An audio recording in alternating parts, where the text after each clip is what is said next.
அப்புறம் திமுக தலைவர் போய் பார்த்தாரு, பார்த்தீங்களா? ஆமாம், ஸ்டாலினை போய் பார்த்தாரு. பையனோட போய் பார்த்துட்டு அரசியலில் நிரந்தர எதிரிகள் நிரந்தர பகையன்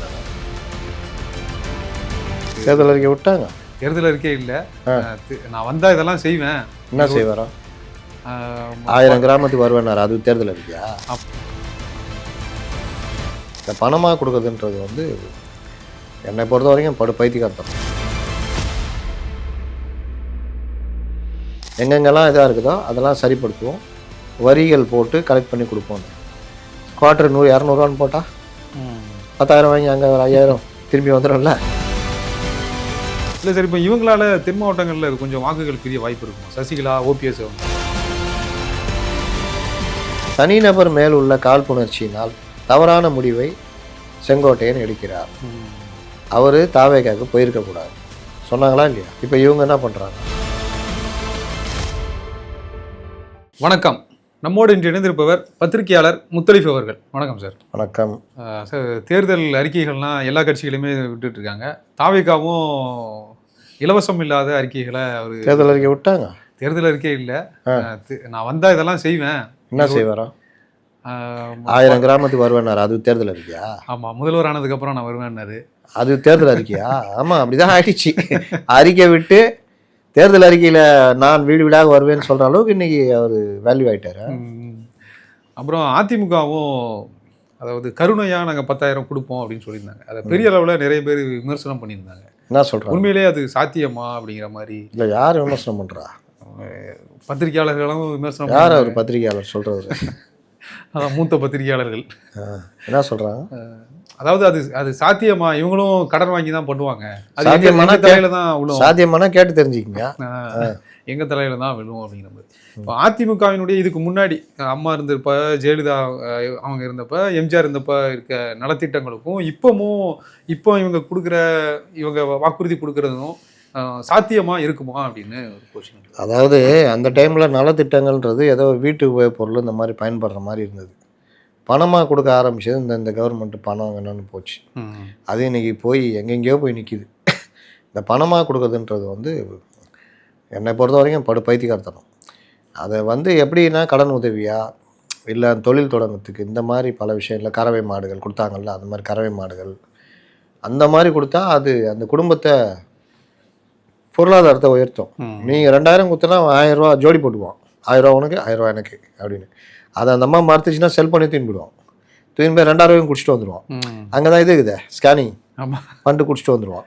அந்த மாதிரி. அதனால் அந்த அம்மா போனால் போதுன்னா 1000 ரூபா கொடுத்துரும். இதுதான் நிலமை இன்னைக்கு. அதனால் அந்த 1000 ரூபா 2000 ரூபா 1000 ரூபா அங்கே போயிடும், வரும்போதே அங்கே போயிடும். இதுதான் நிலமை. அதனால் இந்த பணம் கொடுத்து இந்த மாதிரி பண்ணுறதுன்றது இது என்ன பண்ணுறது? ஆட்சியை பிடிக்கணுமே, ஒவ்வொருத்தரும் ஒவ்வொரு இது சொல்கிறாங்க. இவர் 10,000 ரூபா கருணை தொகைன்றாரு. அது கணக்கு போட்டிங்கன்னா 2.25 கோடி இன்ட்டு 10,000 ஆனால் 22 லட்சம், 22,500 கோடி. ஒரு 24,000 கோடி வச்சுக்கோங்க வரும். அது எப்படி கொடுப்பாருன்னு இவர் கம்யூனிஸ்ட் கட்சியிலேருந்து எல்லோரும் கேட்குறாங்க. 3 மாதமாக கொடுத்துட்டு போகிறாரு. 8,000 கோடின்னு கொடுத்துட்டு போகிறாரு. என்ன கெட்டு போகுது? ஏதோ அவர் தான் சொல்கிறாரு, எங்கெங்கெல்லாம் இதாக இருக்குதோ அதெல்லாம் சரிப்படுத்துவோம், வரிகள் போட்டு கலெக்ட் பண்ணி கொடுப்போன்னு. குவார்டர் 100-200 போட்டால் 10,000 வாங்கி அங்கே ஒரு 5,000 திரும்பி வந்துடும்ல. அந்த மாதிரி தான் நிலமை. அதனால் இந்த கட்சிகள் இலவசங்களை அறிவிச்சு மக்கள் லாஸ்ட்டில் வீட்டில் உட்காந்துக்கிறேன், எனக்கு வந்து சோறு ஊட்டி விடு, சோறு ஊட்டும் திட்டம் அப்படின்னு சோறை பிசைஞ்சு கொண்டு வந்து அவங்களே ஊட்டிகிட்டு போயிடுவாங்க. அந்த அளவுக்கு போகுது. இன்னும் புரியல. அதான் இப்போ தொடர்ந்து சசிகலா தனி கட்சி ஆரம்பிச்சிருக்காங்க. ஓபிஎஸும் என்ன பேர் அந்த கட்சிக்கு இன்னும் வைக்கல, கொடி மட்டும்தான். பேர் வைக்காம எப்படியும் கட்சி ஆரம்பிப்பாங்க?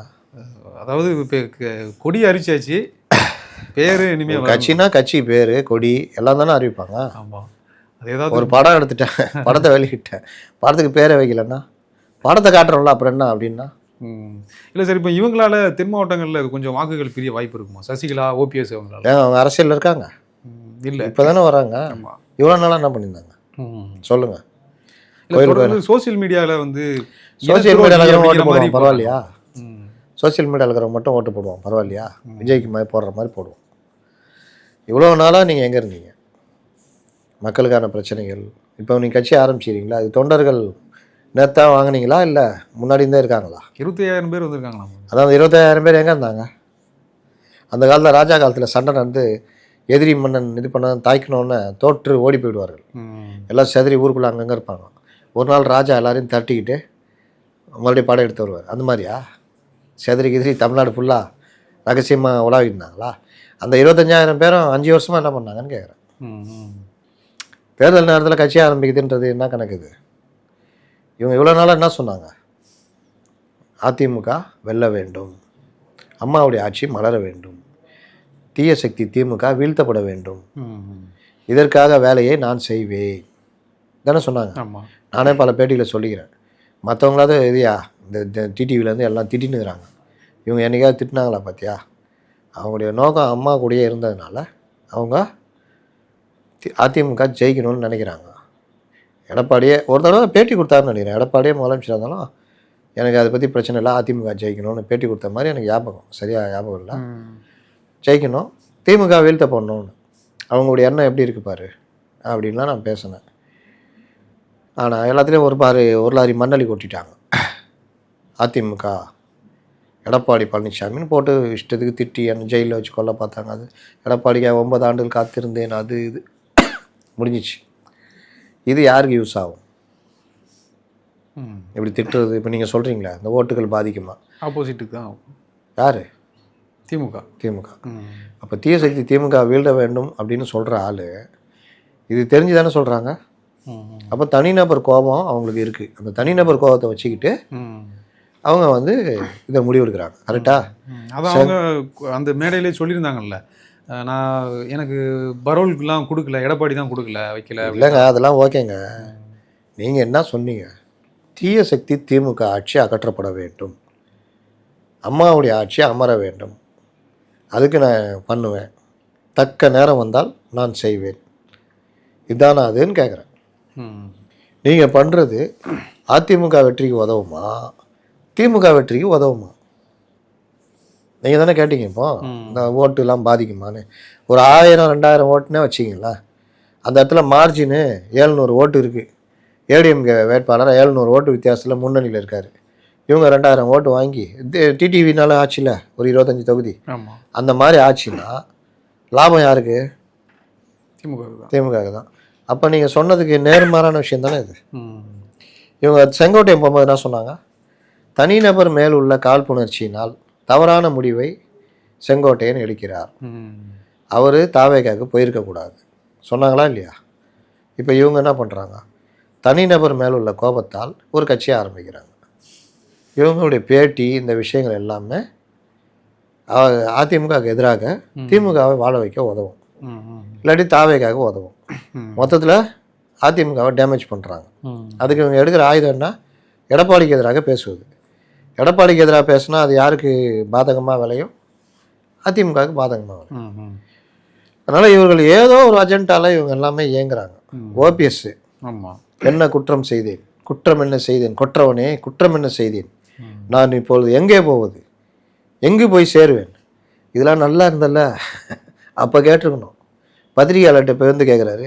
ஒன்றும் இல்லாமல் போய் இருக்கும்போது இப்போ வந்து நான் எங்கே போவேன்னா, இவ்வளோ நாளாக எங்களை கேட்டால் செஞ்சீங்க, எவ்வளோ சம்பாரிச்சிருப்பீங்க, நான் இவ்வளோ பணத்தை என்ன செய்வேன், பத்திரிகையாளர்களே சொல்லுங்கள் அப்படின்னு நான் கேட்டீங்க. இங்கே சொத்து வாங்கி போட்டுக்கிறேன் செய்யலாமா, இல்லை அங்கே சொத்து வாங்கலாமான்னு கேட்டிங்களா? என்ன கணக்கு இது? நான் வந்து இப்படி பண்ண போகிறேன், அண்ணாமலையுடைய எடுப்பார் கைப்பிள்ளையாக இருக்கிறேன், நான் போட்டி வேட்பாளரை ஈரோடு கிழக்கில் நிப்பாட்டுறேன், நான் அதை செய்யலாமா அப்படின்னு கேட்டிங்களா? நான் என்ன செய்ய வேண்டும் அப்படின்னு கேட்டாரா? இருக்கிற வரைக்கும் அனுபவிச்சார் சுயநலம். அவரை பொறுத்த வரைக்கும் அவர் வந்து ஒரு கட்சி மேலே அனுதாபமுள்ள தலைவர்லாம் கிடையாது. அவருக்கு நல்லா செஞ்சுட்டே இருக்கணும், இல்லாட்டி அவர் கோபம் வந்துடும், கண்டபடி பேசுவார். மோடி பார்க்கணுன்னு இவர் ஹோட்டல்லாம் போய் காத்து கிடந்தார்ல, உங்களை வரவேற்கவும் வழி அனுப்பவும் கூடிய பாக்கியத்தை எனக்கு தந்தரல வேண்டும் அப்படிலாம். மோடி எங்கே தங்குறாரா, பக்கத்தில் ரூம் போட்டார். அதோட மோடி உஷாரில்ல அந்த மாதிரி. அப்போது மோடியை பொறுத்த வரைக்கும் பாஜக அதிமுகவோட கூட்டணி ரொம்ப நாளைக்கு அப்புறம் கூட்டணி வைக்கிறாங்க.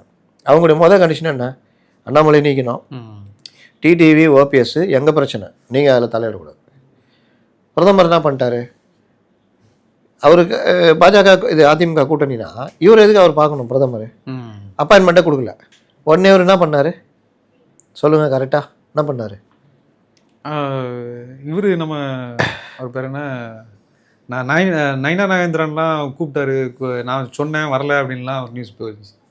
இன்னொன்று பண்ணார், மத்திய அரசு கல்வி நிதியை விடுவிக்க வேண்டும், மத்திய அரசு வஞ்சிக்கிறது, தமிழ்நாட்டுக்கான கல்வி நிதியை ஒரு அறிக்கை விட்டார். ஞாபகம் இருக்கா? உனக்கு அப்பாயின்மெண்ட் கொடுக்கணும்னா அறிக்கை. அவ்வளோ நாளாக கல்வி நிதிலாம் கண்ணுக்கு தெரில, அப்படி ஒரு இதுவே நடக்கலை. அதுக்குள்ளே 1000 பிரச்சனை ஓடிட்டு இவங்க எப்படி மடைமாற்றம் பண்ணி பண்ணுறாங்கன்னு. உங்களுக்கு பிரதமர் அப்பாயின்மெண்ட் கொடுக்கல, எப்படி கொடுப்பாங்க?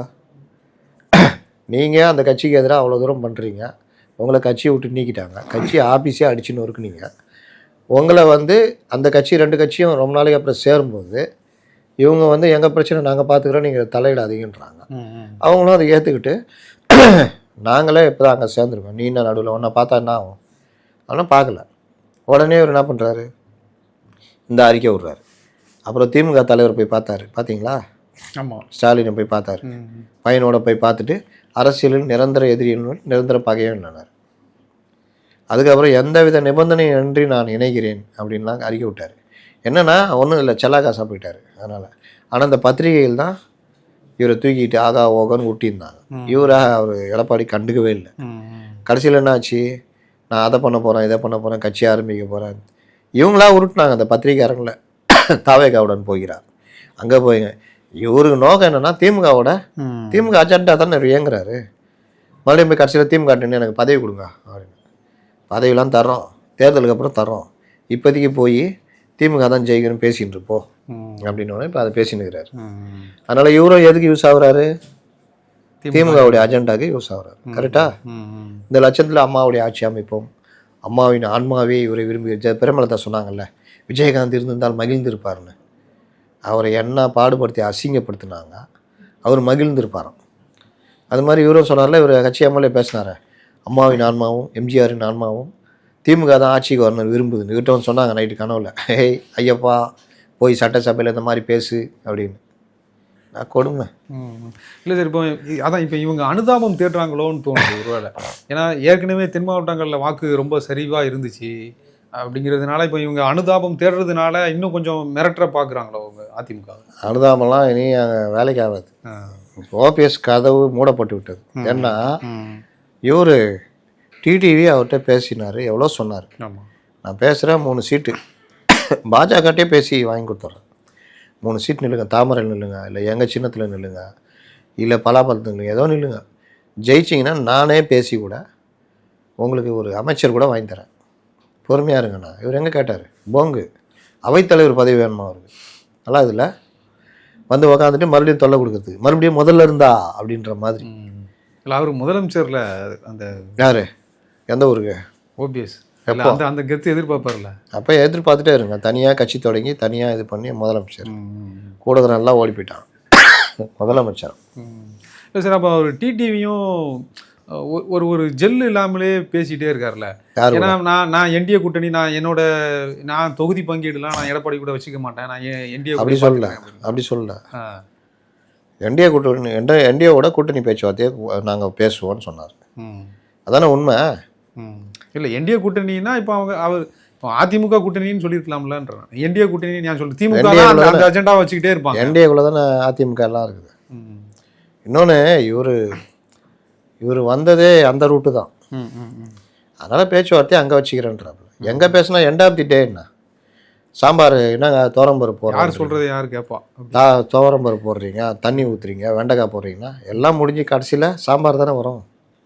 அதான் மேட்ரு. அவர் எங்கே வேணால் பேசிட்டோம். 3 இப்போ ஓபிஎஸ் வந்தாலும் எங்கேருந்து பேசுவாங்க, என்டிஏ சைடு பேசி தான் கொடுப்பாங்க. அந்த மாதிரி தான். ஓகே சார், உங்களுடைய கருத்துக்களை தெளிவு முடிச்சதுக்கு நன்றி.